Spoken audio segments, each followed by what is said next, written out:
नाही, एक तर म्हणजे ध्वज तोच होता, उपरणं तेच होतं, धनुष्यबाण तोच होता आणि संपूर्णपणाने हिंदुत्वाचा विचार पुढे नेणारं पाऊल होतं.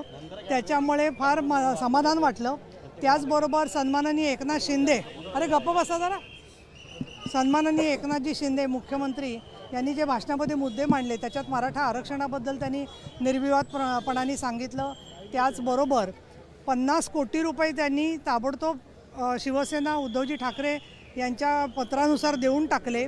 असंच प्रश्न मनात आला एक की असं जर का उलटं असतं आणि अशा परिस्थितीमध्ये कुणाला तरी पैसे शिवसेनेने असे दिले असते का. त्याच्यामुळे प्रश्न सगळा हा वाटतोय की इथे कुणावरही टीका करण्याचा हेतू नव्हता. आठवण तर येतेच हिंदू हृदय सम्राट बाळासाहेब ठाकरे यांच्या सभांनाही आम्ही पूर्वी उपस्थित होतो, त्यांचे आशीर्वाद घेतलेले, त्यांच्या येण्याच्या आधी भाषण केलेलं आहे.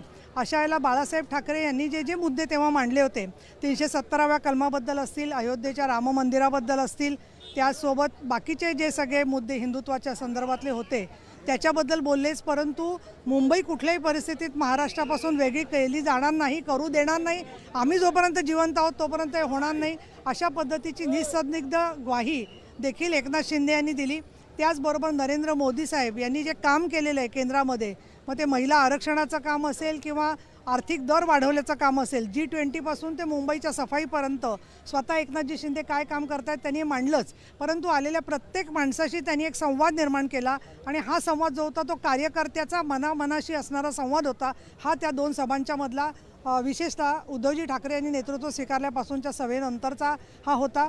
मला आठवते की गेले 4-5 वर्ष मी अनुभव करत होते की आपण तिथे हवं आहे का नको आहे, कोण आपल्याशी बोलेल की नाही, असं सुद्धा काही वेळेला काही लोकांच्याबद्दल वाटायचं. त्याच्यात 2-3 सन्माननीय अपवाद सोडले सचिव किंवा नेत्यांच्यापैकी, तर बाकी अत्यंत वातावरण जे आहे ते एक ज्याला आपण म्हणू होस्टाईल किंवा एक कोंदटपणा त्याच्यात होता. कुणीतरी कुणाला जाऊन रिपोर्ट करायचं, काहीतरी सांगायचं. गेल्या वर्षी मी ज्योती घेऊन गेले होते सगळ्या 3.5 शक्तिपीठांच्या, तर मला वारंवार सांगण्यात आलं की साहेबांना त्या ज्योती दिसतासुद्धा कामा नाहीत. शेवटी मी बाळासाहेबांच्या शिवतीर्थाच्या स्मारकावर एका बाजूला ज्योती ठेवल्या आणि तिथेसुद्धा साहेबांनी येऊन नमस्कार त्या ज्योतींना केला नाही, पण नियतीचा जस्टिस असा की त्यांनाच परत ती ज्योत मिळाली.